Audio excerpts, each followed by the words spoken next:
Hi, welcome to Kay's Corner, my corner of the world. This is JP, and with these 6 Funko Pops, we're gonna be finishing the 2015 Funko Pop collection of mine.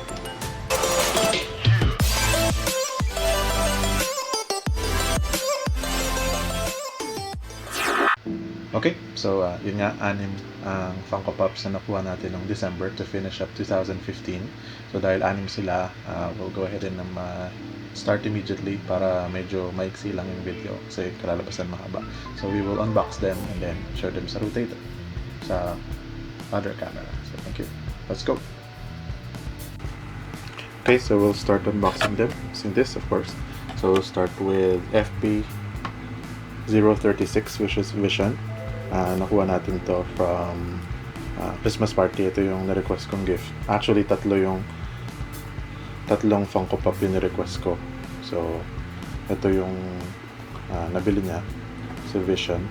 This is Funko Pop Marvel number 71 from the Avengers Age of Ultron line. Let's put this up. So, binigay ito sa akin. Yung nakabunot sa akin is si Riz. So, thank you. Ito is 2015 na Christmas party. So, of course, si Vision yung pinreate ni Ultron with the Mind Stone. Mind Stone nandun.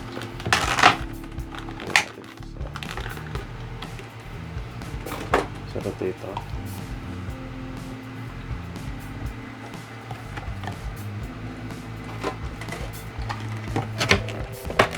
Habang binubuksan ko yung next, yan nga, so nakuha ko siya noong December 2015 sa Christmas party nga. So of course maganda yung color na, hindi yan yung original color ni Vision, pero yan yung color scheme na kinuha nila for the movie, yung Age of Ultron nga na Avengers. Maganda rin yung item na nakuha ko, wala namang super na paint flaw. Of course, bubble head. So next, FP036, which is Batman. Paikutin lang natin yan. Palitan natin yan as soon as buksan natin ito. So ito yung unang Batman ko. So ito yung nagustuhan ko kasi stig yung itsura. Kasi nandun yung hulma ng katawan. Hindi yung siya yung sobrang campy na parang sa comics or dun sa animated series. Galing to sa game Arkham Knight. So Top Heroes number 7 ko lang siya.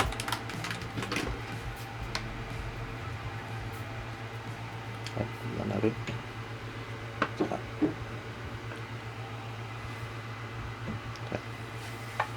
So medyo may pagka-metallic siya kasi medyo shiny yung ulo. Yung uniform niya, pati yung cleats niya sa kamay.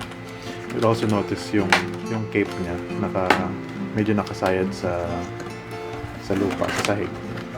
So stick. Kasi nga yung hulma ng katawan niya na. So yun yung gritty look ng Batman sa Batman Arkham Knight dun sa game.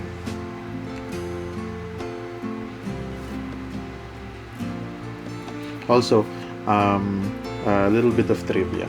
Wala. This up. Ano siya? Siya yung isa sa pinakaunang license na nakuha ng Funko. Nilapitan sila ng Warner Brothers. Tapos, kasi yung Warner Brothers, parang meron silang license with Mattel. And then, nung nilapitan nila yung Funko, tapos offer yung Funko ng Pop, tapos yan, ganyan yung pinakita. Nagustuhan nila, and then, very first license na nakuha nila is Batman. Kaya mapapansin nyo, napakaraming Batman sa Funko Pop. Okay, so next is nabuksan ko na yung box. So next is FP038, which is Loki. So medyo sought after siya nung unang panahon. Dahil astig yung helmet niya. Tsaka isa to sa mga yung parang mga initial lines ng Funko. Meron siya yung unang Loki was yung unang Loki was yung Marvel 02. Number 1 si Thor. The next, FP038 is Stormtrooper. So, syempre, ikot-ikot ko na siya. Yung si Batman nga pala nakuha ko nung December 17, 2015. Itong apat na to, si Loki, and then itong rest, yung apat na tira was purchased on December 29. So, ito naman, nung sa field bars, gusto ko magkaroon nitong Stormtrooper kasi medyo nagkakaubusan na nung time na yon. So sabi ko, kung meron naman kayong Stormtrooper, pwede patabi ng isa para sa akin. Tapos yun nga, dating ko ng December 29, kaya pinakita nila na binulungan pa nga ako. Sabi, meron po kami Stormtrooper na itabi sa inyo. Kasi dati yung parang FRS nila, yung reserve nila, hindi online, sa store, tapos meron silang listahan, meron silang journal, tapos ilalagay nila yung pangalan mo, number, tapos gano'n. Tapos pag dumating na yung item, saka nila iti-text. Pero right now, medyo mas madali nang magpa-reserve kasi online, tapos yun, hindi ka na kailangan pumunta sa store, sulat ng mga pangalan, gano'n. So nandun na naka-online. So yan yung Stormtrooper. Star Wars number 05 yan sa Pop Star Wars. Okay, so yan na nga si FP039. Ito si FP040, which is Hiccup. As you all already know, paborito ko yung How to Train Your Dragon. So yun na, initial na nakuha ko yung mga dragons. Ngayon nakakuha na ako ng Hiccup. Ito din sa store. Sa field bars to. Actually lahat. Itong anim na to sa field bars ko nakuha. Different dates.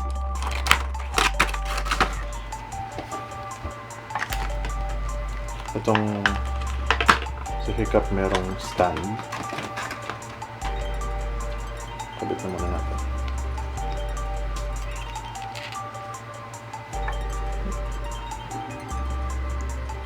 Si Hiccup.